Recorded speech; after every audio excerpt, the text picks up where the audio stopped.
ಎಲ್ಲರಿಗೂ ಬೆಳಗಿನ ಶುಭೋದಯಗಳು ಮಕ್ಕಳೇ. ಎಲ್ಲರೂ ಹೇಗಿದ್ದೀರಾ? ಇಂದಿನ ತರಗತಿಗೆ ನಿಮ್ಮೆಲ್ಲರಿಗೂ ಸ್ವಾಗತ.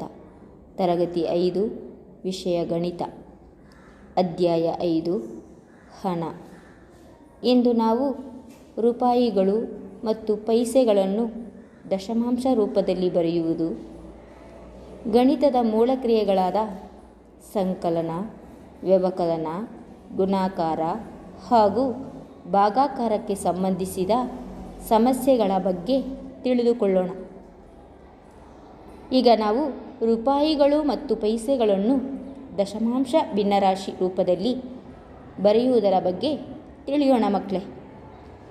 ಉದಾಹರಣೆಗೆ, ರಾಗಿಣಿಯು 12 ರೂಪಾಯಿ 50 ಪೈಸೆಗಳಿಗೆ ಒಂದು ಪುಸ್ತಕವನ್ನು, 28 ರೂಪಾಯಿ 75 ಪೈಸೆಗಳಿಗೆ ಒಂದು ಪೆನ್ನನ್ನು ಮತ್ತು 3 ರೂಪಾಯಿ 25 ಪೈಸೆಗಳಿಗೆ ಒಂದು ಪೆನ್ಸಿಲನ್ನು ಕೊಳ್ಳುತ್ತಾಳೆ. ಹಾಗಾದರೆ ಅವಳು ಕೊಂಡ ಎಲ್ಲ ವಸ್ತುಗಳ ಬೆಲೆಯನ್ನು ದಶಮಾಂಶ ಭಿನ್ನರಾಶಿ ರೂಪದಲ್ಲಿ ಬರೆಯಿರಿ.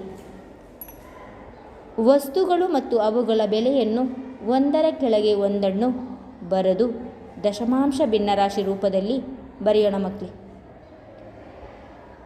ಒಂದು ಪುಸ್ತಕದ ಬೆಲೆ 12 ರೂಪಾಯಿ 50 ಪೈಸೆಗಳು. ಇದನ್ನು ದಶಮಾಂಶ ಭಿನ್ನರಾಶಿ ರೂಪದಲ್ಲಿ ಬರೆದಾಗ 12.50 ಎಂದು ಬರೆಯುತ್ತೇವೆ. ನಂತರ ಒಂದು ಪೆನ್ನಿನ ಬೆಲೆ 28 ರೂಪಾಯಿ 75 ಪೈಸೆ. ಇದನ್ನು ದಶಮಾಂಶ ಭಿನ್ನರಾಶಿ ರೂಪದಲ್ಲಿ ಬರೆದಾಗ 28.75 ಎಂದು ಬರೆಯುತ್ತೇವೆ. ನಂತರ ಒಂದು ಪೆನ್ಸಿಲಿನ ಬೆಲೆ 3 ರೂಪಾಯಿ 25 ಪೈಸೆ. ಇದನ್ನು ದಶಮಾಂಶ ಭಿನ್ನರಾಶಿ ರೂಪದಲ್ಲಿ ಬರೆದಾಗ 3.25 ಎಂದು ಬರೆಯುತ್ತೇವೆ. ಅರ್ಥ ಆಯ್ತಾ ಮಕ್ಕಳೇ ಎಲ್ರಿಗೂ? ರೂಪಾಯಿಗಳು ಮತ್ತು ಪೈಸೆಗಳನ್ನು ದಶಮಾಂಶ ಭಿನ್ನರಾಶಿ ರೂಪದಲ್ಲಿ ಬರೆಯುವುದು ಹೇಗಂತ.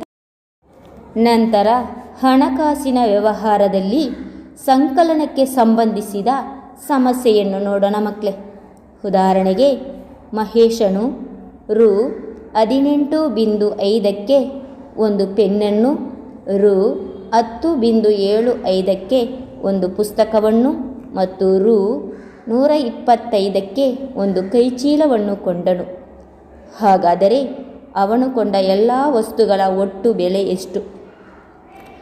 ಈಗ ವಸ್ತುಗಳ ಮತ್ತು ಅವುಗಳ ಬೆಲೆಯನ್ನು ಸ್ಥಾನ ಬೆಲೆಗೆ ಅನುಗುಣವಾಗಿ ಮತ್ತು ಒಂದರ ಕೆಳಗೆ ಒಂದನ್ನು ಬರೆಯಬೇಕು. ಒಂದು ಪೆನ್ನಿನ ಬೆಲೆ 18.50 ಬರೆಯುವ ಮೊದಲು ರೂಪಾಯಿ ಮತ್ತು ಪೈಸೆಗಳು ಎಂದು ಬರೆದು, ನಂತರ ರೂಪಾಯಿ ಕೆಳಗೆ 18 ಬರೆದು, ನಂತರ ಬಿಂದುವನ್ನು ಇಟ್ಟು ಪೈಸೆಗಳ ಕೆಳಗೆ 50 ಎಂದು ಬರೆಯಬೇಕು. ನಂತರ ಒಂದು ಪುಸ್ತಕದ ಬೆಲೆ 10.75 ರೂಪಾಯಿಯ ಕೆಳಗೆ 10 ಬರೆದು, ನಂತರ ಬಿಂದುವನ್ನು ಇಟ್ಟು ಪೈಸೆಗಳ ಕೆಳಗೆ 75 ಎಂದು ಬರೆಯಬೇಕು. ನಂತರ ಒಂದು ಕೈಚೀಲದ ಬೆಲೆ 125 ರೂಪಾಯಿಯ ಕೆಳಗೆ 125 ಬರೆದು, ನಂತರ ಬಿಂದುವನ್ನು ಇಟ್ಟು ಪೈಸೆಗಳ ಕೆಳಗೆ 00 ಎಂದು ಬರೆದು ಕೂಡಿಸಬೇಕು. ಕೂಡಿಸೋಣ ಮಕ್ಕಳೇ. ಮೊದಲು ಪೈಸೆಯನ್ನು ಕೂಡಿಸೋಣ. 0, 5 ಮತ್ತು 0 ಕೂಡಿಸಿದಾಗ 5 ದೊರೆಯುತ್ತದೆ. 5 ಮೊತ್ತದಲ್ಲಿ ಬರೆಯಬೇಕು. ನಂತರ 5, 7 ಮತ್ತು 0 ಕೂಡಿಸಿದಾಗ 12 ದೊರೆಯುತ್ತದೆ. 12ಕ್ಕೆ 2 ಮೊತ್ತದಲ್ಲಿ ಬರೆದು ಎಡಗಡೆಗೆ ಬಿಂದುವನ್ನು ಬರೆಯಬೇಕು. ನಂತರ 1 ಬಿಡಿ ಸ್ಥಾನದಲ್ಲಿ ಬರೆದು ಕೂಡಿಸಬೇಕು. ಬಿಡಿ ಸ್ಥಾನದಲ್ಲಿರುವ 1, 8, 0 ಮತ್ತು 5 ಕೂಡಿಸಿದಾಗ 14 ದೊರೆಯುತ್ತದೆ. 14ಕ್ಕೆ 4 ಮೊತ್ತದಲ್ಲಿ ಬರೆಯಬೇಕು. 1 10ರ ಸ್ಥಾನದಲ್ಲಿ ಬರೆದು ಕೂಡಿಸಬೇಕು. 10ರ ಸ್ಥಾನದಲ್ಲಿರುವ 1, 1, 1 ಮತ್ತು 2 ಕೂಡಿಸಿದಾಗ 5 ದೊರೆಯುತ್ತದೆ. 5 ಮೊತ್ತದಲ್ಲಿ ಬರೆಯಬೇಕು. ನಂತರ 100ರ ಸ್ಥಾನದಲ್ಲಿ 1 ಇದೆ. 1 ಮೊತ್ತದಲ್ಲಿ ಬರೆಯಬೇಕು. ಈಗ ಎಲ್ಲ ವಸ್ತುಗಳ ಒಟ್ಟು ಬೆಲೆ 154.25 ದೊರೆಯುತ್ತದೆ. ಅರ್ಥ ಆಯ್ತಾ ಮಕ್ಕಳೇ ಎಲ್ರಿಗೂ? ನಂತರ ಹಣಕಾಸಿನ ವ್ಯವಹಾರದಲ್ಲಿ ವ್ಯವಕಲನಕ್ಕೆ ಸಂಬಂಧಿಸಿದ ಸಮಸ್ಯೆಯ ಬಗ್ಗೆ ತಿಳಿಯೋಣ ಮಕ್ಕಳೇ. ಉದಾಹರಣೆಗೆ, ಮೋಹನನು ರು 38.75 ಬೆಲೆಯ ಒಂದು ಚೆಂಡನ್ನು ಕೊಳ್ಳಬೇಕಾಗಿದೆ. ಇವನ ಹತ್ತಿರ ರು 25 ಮಾತ್ರ ಇದೆ. ಹಾಗಾದರೆ ಈ ಚೆಂಡನ್ನು ಕೊಳ್ಳಲು ಇನ್ನು ಎಷ್ಟು ಹೆಚ್ಚು ಹಣ ಬೇಕು? ಒಂದು ಚೆಂಡಿನ ಬೆಲೆ 38.75. ಮೋಹನನ ಹತ್ತಿರ ಇರುವ ಹಣ 25.00 ಮಾತ್ರ. ಹಾಗಾದರೆ ಮೋಹನನಿಗೆ ಇನ್ನು ಎಷ್ಟು ಹಣ ಬೇಕು ಎಂದು ಕಂಡುಹಿಡಿಯಬೇಕಾದರೆ ಏನು ಮಾಡಬೇಕು? 38.75ರಿಂದ ಮೈನಸ್ 25.00 ಕಳೆದರೆ ಮೋಹನನಿಗೆ ಚೆಂಡನ್ನು ಕೊಳ್ಳಲು ಬೇಕಾದ ಹೆಚ್ಚು ಹಣ ದೊರೆಯುತ್ತದೆ. ಕಳೆಯೋಣ ಮಕ್ಕಳೇ. ಮೊದಲು ಪೈಸೆಯನ್ನು ಕಳೆಯೋಣ. 5ರಿಂದ 0 ಕಳೆದರೆ 5 ದೊರೆಯುತ್ತದೆ. 5 ವ್ಯತ್ಯಾಸದಲ್ಲಿ ಬರೆಯಬೇಕು. ನಂತರ 7ರಿಂದ 0 ಕಳೆದರೆ 7 ದೊರೆಯುತ್ತದೆ. 7 ವ್ಯತ್ಯಾಸದಲ್ಲಿ ಬರೆದು ಎಡಭಾಗದಲ್ಲಿ ಬಿಂದುವನ್ನು ಇಡಬೇಕು. ನಂತರ ಬಿಡಿ ಸ್ಥಾನದಲ್ಲಿರುವ 8ರಿಂದ 5 ಕಳೆದರೆ 3 ದೊರೆಯುತ್ತದೆ. 3 ವ್ಯತ್ಯಾಸದಲ್ಲಿ ಬರೆಯಬೇಕು. ನಂತರ 10ರ ಸ್ಥಾನದಲ್ಲಿರುವ 3ರಿಂದ 2 ಕಳೆದರೆ 1 ದೊರೆಯುತ್ತದೆ. 1 ವ್ಯತ್ಯಾಸದಲ್ಲಿ ಬರೆಯಬೇಕು. ಹಾಗಾದರೆ ಮೋಹನನಿಗೆ ಈ ಚೆಂಡನ್ನು ಕೊಳ್ಳಲು ಬೇಕಾದ ಹೆಚ್ಚು ಹಣ ರು 13.75. ಅರ್ಥವಾಯ್ತಾ ಮಕ್ಕಳೇ ಎಲ್ರಿಗೂ?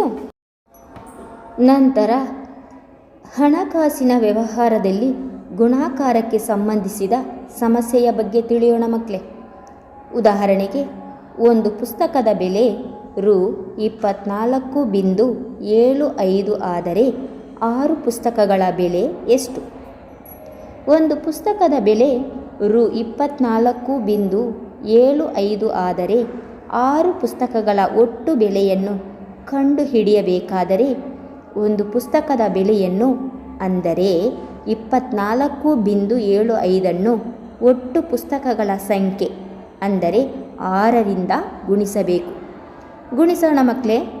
ಮೊದಲು 6 ಮತ್ತು 5 ಗುಣಿಸಬೇಕು. 6 5 30ಕ್ಕೆ 0 ಗುಣಲಬ್ಧದಲ್ಲಿ ಬರೆಯಬೇಕು. 3 ದಶಾಂಶ ಸ್ಥಾನಕ್ಕೆ ದಶಕ ತೆಗೆದುಕೊಳ್ಳಬೇಕು. ನಂತರ 6 ಮತ್ತು 7 ಗುಣಿಸಬೇಕು. 6 7 42. 42ಕ್ಕೆ 3 ಕೂಡಿಸಿದಾಗ 45 ದೊರೆಯುತ್ತದೆ. 45ಕ್ಕೆ 5 ಗುಣಲಬ್ಧದಲ್ಲಿ ಬರೆಯಬೇಕು. 4 ಬಿಡಿ ಸ್ಥಾನಕ್ಕೆ ದಶಕ ತೆಗೆದುಕೊಳ್ಳಬೇಕು. ನಂತರ 6 ಮತ್ತು 4 ಗುಣಿಸಬೇಕು. 6 4 24. 24ಕ್ಕೆ 4 ಕೂಡಿಸಿದಾಗ 28 ದೊರೆಯುತ್ತದೆ. 28ಕ್ಕೆ 8 ಗುಣಲಬ್ಧದಲ್ಲಿ ಬರೆಯಬೇಕು. 2 10ರ ಸ್ಥಾನಕ್ಕೆ ದಶಕ ತೆಗೆದುಕೊಳ್ಳಬೇಕು. ನಂತರ 6 ಮತ್ತು 2 ಗುಣಿಸಬೇಕು. 6 2 12. 12ಕ್ಕೆ 2 ಕೂಡಿಸಿದಾಗ 14 ದೊರೆಯುತ್ತದೆ. 14 ಗುಣಲಬ್ಧದಲ್ಲಿ ಬರೆಯಬೇಕು. ಗುಣಲಬ್ಧದಲ್ಲಿ ಬಲಗಡೆಯಿಂದ 2 ಸಂಖ್ಯೆಯನ್ನು ಬಿಟ್ಟು ಒಂದು ಬಿಂದುವನ್ನು ಇಡಬೇಕು. ಹಾಗಾದರೆ 6 ಪುಸ್ತಕಗಳ ಒಟ್ಟು ಬೆಲೆ 148.50 ದೊರೆಯುತ್ತದೆ. ಅರ್ಥ ಆಯ್ತಾ ಮಕ್ಕಳೇ ಎಲ್ರಿಗೂ? ನಂತರ ಹಣಕಾಸಿನ ವ್ಯವಹಾರದಲ್ಲಿ ಭಾಗಾಕಾರಕ್ಕೆ ಸಂಬಂಧಿಸಿದ ಸಮಸ್ಯೆಯ ಬಗ್ಗೆ ತಿಳಿಯೋಣ ಮಕ್ಕಳೇ. ಉದಾಹರಣೆಗೆ, 1 ಡಜನ್ ಸೇಬು ಹಣ್ಣಿನ ಬೆಲೆ 96 ಆದರೆ 1 ಸೇಬು ಹಣ್ಣಿನ ಬೆಲೆ ಎಷ್ಟು? 1 ಡಜನ್ ಅಂದರೆ 12 ಎಂದರ್ಥ. 12 ಸೇಬು ಹಣ್ಣಿನ ಬೆಲೆ 96 ಆಗಿದೆ. 1 ಸೇಬು ಹಣ್ಣಿನ ಬೆಲೆಯನ್ನು ಕಂಡುಹಿಡಿಯಬೇಕಾದರೆ ಹಣ್ಣುಗಳ ಒಟ್ಟು ಬೆಲೆಯನ್ನು ಸೇಬು ಹಣ್ಣಿನ ಸಂಖ್ಯೆಯಿಂದ ಭಾಗಿಸಬೇಕು. ಅಂದರೆ 96 ಭಾಗಿಸುವ ಚಿಹ್ನೆ 12. 96 12ರಿಂದ ಭಾಗಿಸಬೇಕು. ಭಾಗಿಸೋಣ ಮಕ್ಕಳೇ. 96ರಲ್ಲಿ ಎಷ್ಟು 12 ಇದೆ? 12 × 96. 8 ಭಾಗಲಬ್ಧದಲ್ಲಿ ಬರೆಯಬೇಕು. 96 ಭಾಜ್ಯದಲ್ಲಿ ಬರೆದು ಕಳೆಯಬೇಕು. 6ರಿಂದ 6 ಕಳೆದರೆ 0. ನಂತರ 9ರಿಂದ 9 ಕಳೆದರೆ 0. ಶೇಷ 0.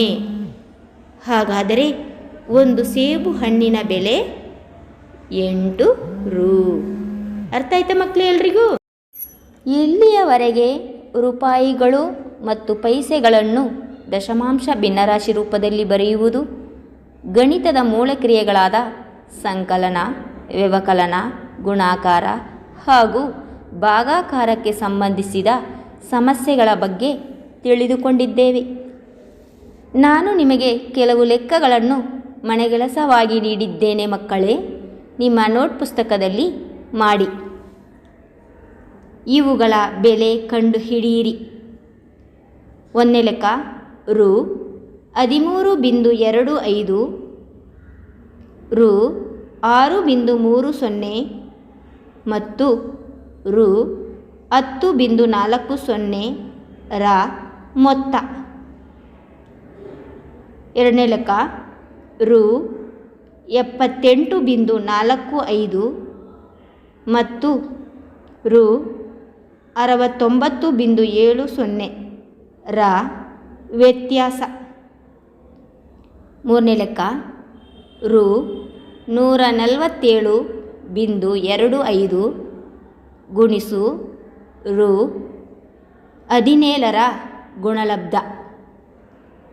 4ನೇ ಲೆಕ್ಕ ರೂ 4960 ಭಾಗಿಸು ರೂ 8 ರ ಭಾಗಲಬ್ಧ. ವಂದನೆಗಳು.